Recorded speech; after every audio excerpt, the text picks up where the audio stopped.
In the name of love. I met Sylvester Mumba in 2012 in Zambia when I went on vacation. Sylvester was selling wooden things at a place called Mukuni Park in Livingston. He was a talented wood carver. He used to make decorative wooden crafts. I received his phone number after I asked him to make a wooden map of the United States of America with my names written on it. Since that day, he became my friend and we started to communicate even when I returned to the United States. I was 23 years old and single when I met him. I felt happy. I was alone and I called Sylvester every time I felt lonely. We would talk for hours without stopping. We then started going out 6 months later.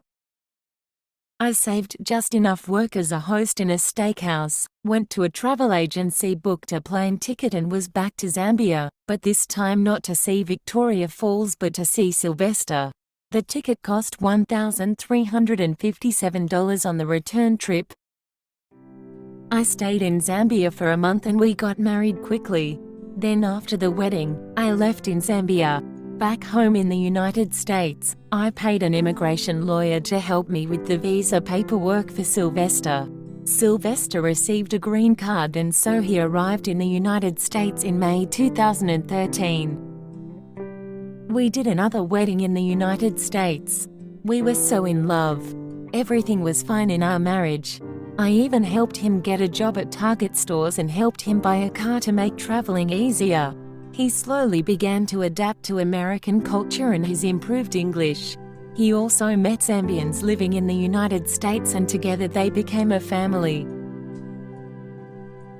Over time, we started attending events organized by the Zambian community in the United States.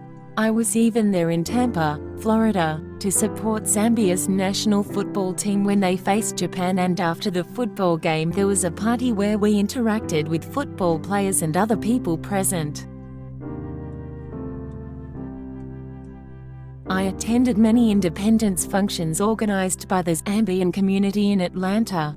I started to notice one thing: Zambians in the United States do not like to see their Zambian compatriots flourish in life. Zambian friends of Sylvester, inclusive women, would call and tell me that Sylvester did not marry me because he loves me, but because of poverty and papers, green card. They told me that he was touring the Zambian community telling people that he was using me to become a US citizen and that he would leave me once he was given a valid green card for 10 years. Some of his male friends called me to ask me to divorce and marry them, and some called to ask me to make love. I did not care what people told me. I loved him so much. To this day, I do not understand why Zambians in the diaspora are jealous of each other. My sister-in-law is married to a Nigerian and Nigerians are so supportive of each other. Sylvester and I decided to isolate ourselves from all Zambians in the United States because their gossips began to affect our marriage. We were happy again until June of this year when Sylvester was arrested for drug possession. He went to drink with some of his trusted Zambian friends.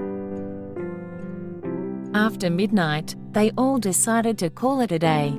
Sylvester was the only one driving, so he had to drop his friends to their different homes. And after dropping off his friends, on his way home, he was stopped by a police car. His friends planted drugs in his car and called the police. And so he was arrested in June and deported to Zambia 3 weeks ago.